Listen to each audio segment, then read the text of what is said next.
Apa khabar semua dan selamat datang. Pernah tak kita terfikir apa sebenarnya yang Al-Quran sendiri katakan tentang Taurat dan Injil? Bukan apa yang kita selalu dengar orang kata, tapi apa yang teks itu sendiri sebut.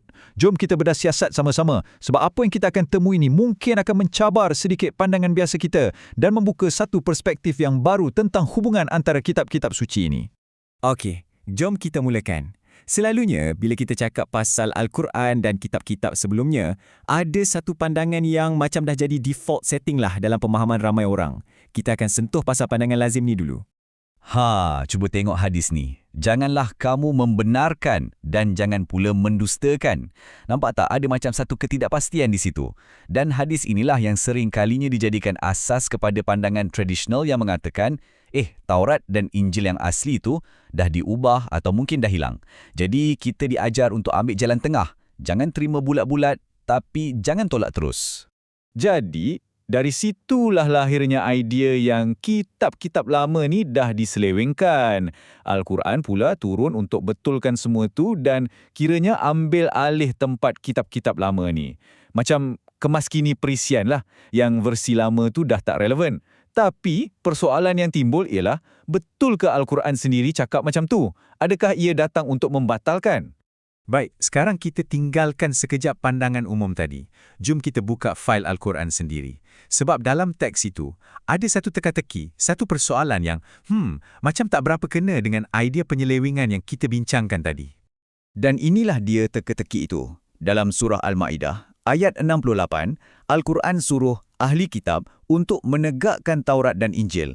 Perkataan Arab yang digunakan, tuqimu, bukan sekadar bermaksud baca, tapi lebih mendalam. Ia bermaksud dirikan, amalkan, hidupkan kitab itu. Kan pelik? Jadi, di sinilah persoalan besarnya. Kalau betul kitab-kitab itu dah rosak teruk, dah diselewengkan sampai tak boleh pakai, kenapa pula Al-Quran suruh pengikutnya tegakkan dan berhukum dengannya? Macam tak masuk akal kan? Logik ini yang memaksa kita untuk gali dengan lebih dalam lagi. Okey, untuk merungkai teka-teki ni, kita kena tengok betul-betul perkataan yang Al-Quran gunakan untuk menghuraikan tugas atau peranannya. Apa sebenarnya fungsi Al-Quran menurut Al-Quran sendiri? Sebelum kita teruskan, penting untuk kita faham yang istilah Taurat dan Injil ni boleh dilihat dari dua sudut. Satu, sebagai kitab wahyu yang diturunkan dalam sejarah, Taurat itu hukum, Injil itu hikmah, dan kedua-duanya mengandungi petunjuk dan cahaya.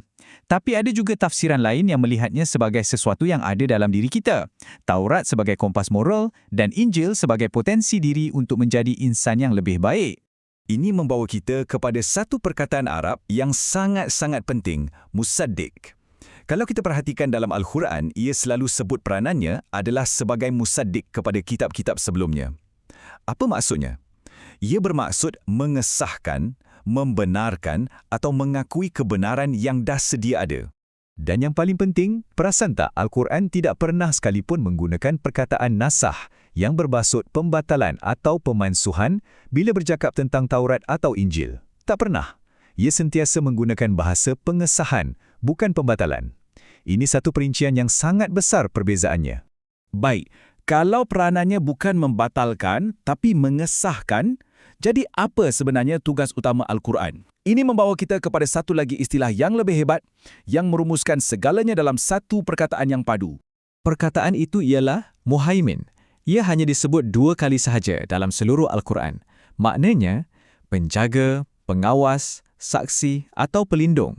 Cuba bayangkan macam seorang pengawal keselamatan yang menjaga harta yang sangat berharga. Dia bukan datang untuk buang harta itu, dia datang untuk menjaganya. Dan cuba tengok ni, betapa cantiknya kaitan antara dua penggunaan perkataan ni. Satu kali, muhaimin digunakan sebagai salah satu sifat Allah, Tuhan yang Maha Melindungi. Satu kali lagi, ia digunakan untuk menghuraikan peranan Al-Quran. Jadi, bila Al-Quran digelar muhaimin ke atas kitab-kitab lama, ia membawa maksud yang sama. Ia bertindak sebagai pelindung yang setia yang menjaga integriti mesej asal. Dan yang lebih menarik, dalam ayat yang sama, ayat 548 yang menggelar Al-Quran sebagai muhaimin itu, Tuhan terus menyatakan bahawa dia sengaja menjadikan umat manusia ini berbeza-beza jalan dan cara hidupnya. Kalau dia mahu, dia boleh sahaja jadikan semua orang sama. Jadi Al-Quran yang menjadi penjaga ini juga pada masa yang sama mengakui dan meraihkan kepelbagaian jalan. Senang cerita macam inilah. Seorang penjaga tak akan musnahkan apa yang dijaga. Seorang saksi di mahkamah tak akan batalkan bukti yang dia saksikan. Macam itulah peranan Al-Quran sebagai muhaimin. Ia menjaga dan menjadi saksi kepada kebenaran mesej yang asal, bukan menghapuskannya. Okey, mesti ada yang tertanya-tanya. Habis tu, semua ayat-ayat kritikan dalam Al-Quran tu pasal apa? Kalau Al-Quran bukan nak ganti kitab lama, kenapa ada banyak teguran? Jawapannya ialah, kritikan itu bukan ditujukan kepada kitab wahyu itu, tetapi kepada perbuatan manusia terhadapnya. Jom kita tengok apa sebenarnya Al-Quran tegur. Ia menegur orang yang menyembunyikan sebahagian wahyu, menulis sesuatu dengan tangan sendiri, lepas tu cakap ini dari Tuhan, mengubah perkataan dari konteks asalnya, melupakan sebahagian daripada mesej, mencampur adukkan yang benar dengan yang palsu, mengangkat para alim ulama mereka jadi macam Tuhan. Nampak tak coraknya? Semua ini adalah tentang tingkah laku manusia, bukan tentang teks wahyu yang asal. Jadi, paksi utama semua teguran dalam Al-Quran ini sebenarnya satu sahaja, untuk membezakan mana yang asli datang dari Tuhan dan mana yang merupakan tokok tambah, yang disorok atau yang diubah oleh manusia. Inilah kerja sebenar seorang muhaimin atau penjaga. Dia datang untuk membersihkan dan menunjukkan, okey, yang ini asli, yang ini pula ciptaan manusia. Apabila kita faham macam ini, satu gambaran baru yang sangat berbeza akan muncul. Ia bukan lagi cerita tentang satu kitab membatalkan kitab yang lain. Sebaliknya, ia adalah satu rantaian wahyu yang berterusan dan konsisten di mana Al-Quran datang sebagai kemuncak, bertindak sebagai penjaga, penjelas dan pemulih mesej teras yang sama yang telah diutuskan sejak dahulu lagi. Ini meninggalkan kita dengan satu soalan besar untuk difikirkan bersama. Jika peranan utama Al-Quran adalah sebagai seorang penjaga, bukan pengganti, apakah maknanya kepada kita pada hari ini? Apa maksudnya untuk idea kisah bersama antara tradisi-tradisi kepercayaan yang berbeza? Mungkin ia lebih banyak tentang mencari titik persamaan dan kesinambungan berbanding menegaskan perbezaan dan perpecahan.